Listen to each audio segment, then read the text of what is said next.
বাবে কাম কৰি আহিছে। মই তেখেতক অনুৰোধ কৰিম যে আমাৰ অসমৰ যিবিলাক দুখীয়া পৰিয়ালে এতিয়াও ঘৰ পোৱা নাই তেওঁলোকৰ কাৰণে যাতে একোটাকৈ নতুন প্ৰধানমন্ত্ৰী আৱাস গৃহৰ অনুমোদন কৰে। মই আজি मंत्री डांगरिया कब खोजो जे हमारे प्रदेश में आपने अब तक हमें 20,91,887 प्रधानमंत्री आवास गृह का स्वीकृति दिए थे और हमने 19,57,777 गृह का अभी तक काम कंप्लीट किया हूं और थोड़ी ही आवास हमारे करने में बाकी है। लेकिन हमने जो जियो टैग किए थे वो जियो टैगिंग का बाद हमारे पास 8 लाख बेनिफिशियरी का नाम है जिसको अभी हम आवास देने में असमर्थ है। लेकिन थोड़ी ही दिन पहले आपने 1,71,000 नया आवास का स्वीकृति दिए थे और लगभग और आगे जाके अगर मुझे 6 लाख घर मिल जाता हूं तो पहला चरण में जितना आवास का जियो टैगिंग हुए थे सकलोए एकোटाকৈ घर पाई যাব। अर्थात আজি আমাৰ অসমৰ কাৰণে আৰু যদি আমি 6 লাখ ঘৰ পাওঁ তেতিয়াহলে যিসকলে জিও ট্যাগিং কৰি থৈ দিছিলে সকলোৱে ঘৰ পাবলৈ সক্ষম হ'ব। मैं शिवराज सिंह चौहान जी आज हमारे बीच में उपस्थित है। मैं असम वासियों का ओर से आपको यही निवेदन करूंगा कि जब भी आपका व्यवस्था होते हैं तब हमें और 6 लाख गृह का अनुमोदन दीजिए, घर का अनुमोदन दीजिए, तब हमारे पहला सूची समाप्त हो जाएंगे। साथ में मेरा आपके लिए और एक विनम्र निवेदन है। अभी आपने प्रधानमंत्री आवास योजना का जो न्यूनतम मानदंड है उसको काफी आपने घटाया है और अभी नया लोगों को भी घर मिलने का उम्मीद जागा है। इसलिए आपने इनका जो मानदंड है ये थोड़ा आपने उदारीकरण किए हैं। मेरा आपसे एक निवेदन है, हमेशा ये एक कंप्लेन होते हैं कि जो हम जियो टैगिंग करता हूं वो समय हमारे अधिकारी का ऊपर लोगों का कंप्लेन होते हैं कि जब भी हम लोग जाते हैं कुछ ना कुछ हिताधिकारी से बेनिफिशियरी से हम लोग रिश्वत भी लेता हूं। सच है झूठ है अलग बात है, ऐसा भी कंप्लेन रहते हैं। इसीलिए मैं आपको निवेदन करता हूं इस बार असम को एक इजाजत दीजिए। हमारा महिला सेल्फ हेल्प ग्रुप से ही इस बार हम जियो टैगिंग करवाना चाहता हूं। अर्थात मैं ठीके কৈছো না নাই, এইবাৰ আমাৰ জিও ট্যাগিং মহিলা আত্মসহায়ক গ্ৰুপে নিজে যদি কৰি দিয়ে তেতিয়া কোনেও মাজত টকা খাব নোৱাৰে, সকলো দুখীয়া মানুহে ঘৰ নিজে নিজে পাব। আৰু সেই কাৰণে मैं अनुरोध करिसु असम को एक इजाजत दे के आप देखिए, अगर काम अच्छा होते हैं बाकी देश में भी आप कर पाएगा। कम से कम असम में इस बार जियो टैगिंग हमारे जो माताओं है उनको करने का इजाजत दीजिए। हम लोग अच्छा काम करके आपको दिखाऊंगा। मेरा एग्रीकल्चर सेक्टर में 2 निवेदन है। पहले जो हमारे खेती है ये बानपानी बाढ़ के कारण नष्ट होते हैं, इसके लिए आपने प्रधानमंत्री फसल बीमा का व्यवस्था किया और हमारे बहुत फायदा हुआ। लेकिन असम में हमारा और एक अलग प्रकार का असुविधा होते हैं। हमारे जो खेती में हम लोग जो काम करता हो कभी कभी बंदर आते हैं, कभी कभी हाथी आते हैं।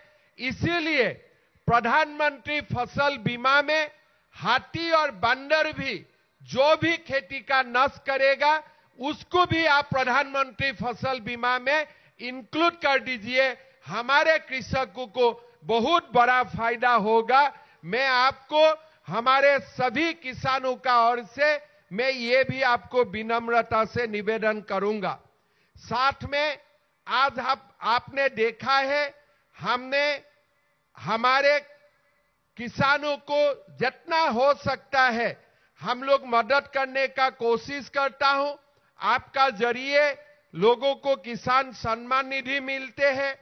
प्रधानमंत्री का कारण अभी हम धानों में मस्टर्ड में एमएसपी देने के लिए कामयाब हुआ हूं और आगे जाके आपने और कोई क्रॉप के लिए एमएसपी दिए हैं, वो एमएसपी के लिए भी हम जरूर हमारे किसानों को हम प्रेरणा दूंगा कि वो लोग किसी को एक अच्छा किसान का नाते एक हमारे असम का कृषि क्षेत्र का विकास के लिए काम करे। लेकिन किसानों को हमारे जो इनपुट है और फार्म मशीनरी है ये लगातार हमारा जरूरत होते हैं। मेरा आपको निवेदन है असम के लिए जो भी एलोकेशन है थोड़ा सा और बढ़ा दीजिए। हम अच्छा से काम करूंगा और आप अगर हमारे डिपार्टमेंट को और ये साल कम से कम 200-300 करोड़ और ज्यादा दे देते हैं तो हम अच्छा से काम करके दिखाऊंगा और किसानों को भी हम मदद करूंगा। मेरा यही आपसे निवेदन थे। प्रथमते मैं एटाई रिक्वेस्ट करिছো जे आमार 6-7 लाख मानुहे जे एतियाও घर पाब बाकी आछे তেওঁলোকক যাতে আমাৰ ঘৰ দিয়ে। যিসকলৰ জিঅ' টেগিং হোৱা নাই তেওঁলোকক যাতে জিঅ' টেগিং কৰিবৰ কাৰণে মহিলা আত্মসহায়ক গোটৰ জৰিয়তে জিঅ' টেগিং কৰিবৰ বাবে সুবিধা দিয়ে। প্ৰধানমন্ত্ৰী ফসল বীমা যোজনাত যাতে বান্দৰ আৰু হাতীয়ে খেতি নষ্ট কৰিলেও তাৰো যাতে বীমা আমাৰ কৃষকে পায় তাৰ বাবে ব্যৱস্থা কৰিবলৈ আৰু আমাৰ খেতিয়কক যাতে আমি পাৱাৰ টিলাৰ ট্ৰেক্টৰ বিভিন্ন ধৰণে আৰু সহায় কৰিব পাৰো তাৰ কাৰণে এই বছৰ যাতে আমাক আৰু 200-300 কোটি টকা তেখেতে দিয়ে তাৰ বাবে মই আমাৰ মন্ত্ৰী ডাঙৰীয়াক অনুৰোধ কৰিছো আৰু আপোনালোকেও আমাৰ মন্ত্ৰী ডাঙৰীয়াক আশীৰ্বাদ কৰিব যাতে তেখেতৰ জৰিয়তে আমি অসমৰ দুখীয়া ৰাইজক সহায় কৰিব পাৰো। মই আপোনালোকক আকৌ এটা কথা কম যে আজি 50,000 মানুহে ঘৰ পাইছে যাৰ ঘৰৰ ওপৰত এখন ছাদ নাছিলে। আজি তেওঁলোকে 1,30,000 শৌচাগাৰ আজি এমৰেগাত নিজে কাম কৰিছে তেওঁলোকে আজি ঘৰ পাইছে। প্ৰধানমন্ত্ৰী মোদী ডাঙৰীয়া প্ৰধানমন্ত্ৰী হোৱাৰ পিছত অসমৰ 20 লাখ মানুহে এতিয়ালৈকে ঘৰ পাইছে। 20 লাখ মানে আপোনালোকে চিন্তা কৰক যে আমাৰ অসমত যিমান দুখীয়া মানুহ আছে 35 লাখ দুখীয়া মানুহৰ ভিতৰত 35 লাখ দুখীয়া পৰিয়ালৰ ভিতৰত 20 লাখ দুখীয়া পৰিয়ালে ঘৰ পাইছে। মই আৰু 6 লাখ তেখেতক ঘৰ দিবৰ বাবে অনুৰোধ কৰিছো আৰু ইয়াৰ পিছতো জিঅ' টেগিং কৰি আমি অসমৰ আটাইবোৰ দুখীয়া মানুহকে ঘৰ দিয়াৰ বাবে প্ৰচেষ্টা কৰিম। মই সকলোকে অনুৰোধ কৰিম যে আপোনালোকে আমাক যিজনে এই ঘৰ দি আছে দুখীয়া মানুহক সহায় কৰিছে নৰেন্দ্ৰ মোদী ডাঙৰীয়াৰ কাৰণে সকলোৱে আশীৰ্বাদ দি এটা দীঘলীয়া হাত চাপৰি আপোনালোকে বজাওক যাতে শিৱৰাজ চৌহান ডাঙৰীয়াই মোদী ডাঙৰীয়াক ক'ব পাৰে যে অসমৰ মানুহে আপোনাক হিয়া উবৰি আশীৰ্বাদ দিছে। আজি আপোনালোকে চিন্তা কৰক 20 লাখ ঘৰ 1,30,000 টকা কৰি যদি আপোনালোকে হিচাপ কৰে তেতিয়ালৈকে এতিয়ালৈকে অসমত খালি ঘৰ বনাবৰ কাৰণে মোদী ডাঙৰীয়াই আমাক 28,000 কোটি টকাতকৈ বেছি টকা দিব পাৰিছে। ইমান ডাঙৰ সহায় প্ৰধানমন্ত্ৰী ডাঙৰীয়াই কৰিছে আৰু আজি নতুনকৈ 50,000 মানুহে নিজৰ ঘৰত থকাৰ সুবিধা পাব। আজি আপোনালোকক মই আৰু এটা কথা ক'ব খুজিছো। অলপ আগতে আপোনালোকে দেখিছে 21 গৰাকী আই মাতৃক আমি ইয়াত মাতি আনি সম্বৰ্ধনা জনাইছো। কিয় সম্বৰ্ধনা জনাইছো? এখেতসকলক আত্মসহায়ক গোটৰ পৰা আগবাঢ়ি গৈ তেওঁলোক আজি লাখপতি বাইদেউ নহয়, মহা লাখপতি বাইদেউ হৈছে। এজনী বাইদেউৰ উপাৰ্জন 10 লাখ টকাতকৈ বেছি হৈছে।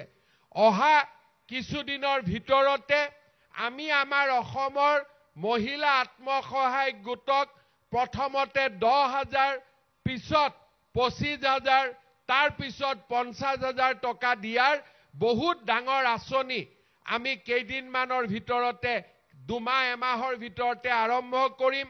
ইনকুৱাৰী চলি আছে, সাৰ্ভে কমপ্লিট হ'ব। সকলো মহিলাই 10,000কৈ টকা, যিসকলে সাৰ্ভেত নিৰ্বাচিত হ'ব 10,000কৈ টকা পাব। ভাল কাম কৰিলে চৰকাৰে আকৌ 25,000 টকালৈকে দিব। মই আশা কৰোঁ যে আজি ইয়াত আমাৰ যিমান বাইদেউসকল উপস্থিত আছে তেওঁলোকেও যাতে নিজৰ পৰিশ্ৰমেৰে প্ৰথমতে লাখপতি হয়, তাৰ পিছত মহা লাখপতি হয়, তাৰ বাবে মই আজি ইয়াত উপস্থিত থকা বাইদেউসকলকো অনুৰোধ কৰিম। হ'ব পাৰিবনে নাই লাখপতি? পাৰিবনে নাই? ইমান লাহেকৈ কৈছে, নোৱাৰিব নেকি? পাৰিবনে নাই? জোৰ কৰি কওক। পাৰিবতো? ঠিক আছে। আপোনালোকক মই নতুন বছৰৰ শুভেচ্ছা জনালো। মাঘ বিহু আহি আছে, বিহুৰ শুভেচ্ছা জনালো। মই বহুত অনুৰোধ কৰিলো। এতিয়া আমাৰ মন্ত্ৰী ডাঙৰীয়াই কি কয় আপোনালোকে সুন্দৰ কৰি তেখেতৰ কথা শুনক। এইখিনিকে মোৰ বক্তব্য ৰাখি মই মোৰ বক্তব্যৰ সামৰণি মাৰিছো। মোৰ লগত একেলগে ক'ব, ভাৰত মাতা কি, ভাৰত মাতা কি।